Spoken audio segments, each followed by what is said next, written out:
Positive বার্তার পক্ষ থেকে বিকাশ টকশোয় আপনাদের স্বাগত। আমাদের পজিটিভ বার্তাতে আমরা সমাজের পজিটিভ দিকগুলোকে তুলে ধরার চেষ্টা করি। তো সেরকমই আজকে একটা আলোচনা নিয়ে আপনাদের কাছে আমরা এসেছি। তো আমাদের এখানে আজকে অতিথি হিসেবে আমরা পেয়ে গেছি দীপাঞ্জন বিষ্ণু স্যারকে। নমস্কার স্যার। তো স্যার, আপনি আমাদের পজিটিভ বার্তাতে আপনাকে স্বাগত। তো আমরা এখানে কয়েকটি প্রশ্ন নিয়ে আপনার কাছে এসেছি, যে ইলেকট্রিশিয়ান। তো আপনার কাছে প্রথম কোশ্চেনটা আমাদের এটাই, ছাত্ররা কতটা আগ্রহের থেকে এই ইলেকট্রিশিয়ান ট্রেডটি নেওয়ার জন্য মানে আসবে আপনার এখানে আমাদের? না, ছাত্ররা ইলেকট্রিশিয়ান ট্রেডটা হচ্ছে যে আমাদের আইটি কলেজগুলোর মধ্যে মাদার ট্রেড হিসেবে গণ্য করা হয়। এই ইলেকট্রিশিয়ান ট্রেডটা এতটা মানে নিপুণ ট্রেড, যেখান থেকে আপনাদের ধরুন রেলে বা অন্যান্য সরকারি সেক্টরগুলোতে জব পাওয়ার চান্সেস অনেক বেশি থাকে।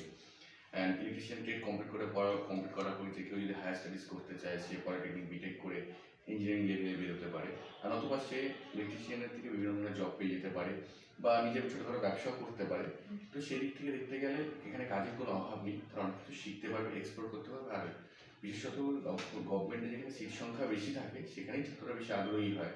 আর মোস্ট প্রবাবলি ইলেকট্রিশিয়ান ট্রেডের প্র্যাকটিক্যাল যদি বলুন, তাহলে কিছু কিছু ক্ষেত্রে আমাদের কলেজগুলোতে যে ধরনের প্র্যাকটিক্যাল করানো হয় যতটা ভালো, বাদবাকির তুলনায় প্র্যাকটিক্যালগুলো আমাদের এই মানে বাদবাকি ট্রেডের তুলনায় আমাদের ইলেকট্রিশিয়ান যে প্র্যাকটিক্যালটা হয় সেটা ওরা করে বেশ মজা পাবে আর কি। কোথাও না কোথাও আপনারাও জানেন, হয়তো জিনিস দেখেছেন। তো সেই হিসাব থেকে এই ট্রেডটা খুব গুরুত্বপূর্ণ ট্রেড, হ্যাঁ, যে মাদার ট্রেড হিসেবে তার ছাত্র টোটালি ভিড় থাকে। আচ্ছা, ঠিক আছে স্যার। তো এই ইলেকট্রিশিয়ান ট্রেডটার গুরুত্ব কতটা? এই গুরুত্ব বলতে গেলে ইলেকট্রিসিটি অপরিসীম গুরুত্ব। মানে ধরুন আজকালকার দিনে ইলেকট্রিসিটি ছাড়া আমাদের জীবনযাত্রা প্রায় অসম্ভবই বলা চলে।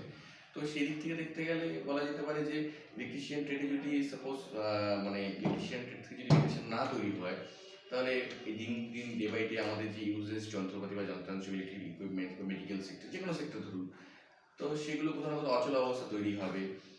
কোথাও না কোথাও একটা বিভিন্ন ভ্যারাইটিস বা বাজে সিচুয়েশন তৈরি হতে পারে। তো সেই জায়গা থেকে দেখতে গেলে ইলেকট্রিশিয়ান ট্রেডটা খুবই ভারী মানের। আর সেই ট্রেডের গুরুত্বের দিক থেকে যদি বলতে চান, তাহলে এতটা পরিমাণ গুরুত্বশীল যে এখান থেকে তোমার পয়সা ইনকামের ক্ষেত্রে বলুন বা তাদের ওই সাপ্লিমেন্টারি যে ধরনের ইলেকট্রিক্যাল প্রোডাক্ট আছে সেগুলোর দিক থেকে বলুন, মানে টোটালি আমাদের নির্ভর করে দেয় যে আমরা কতটা মানে ইলেকট্রিসিটির প্রতি অপরিসীম হয়ে উঠছি দিন দিন ডে বাই ডে। তো সেটাই অনেকটা গুরুত্ব বাড়িয়ে দেয় আর কি।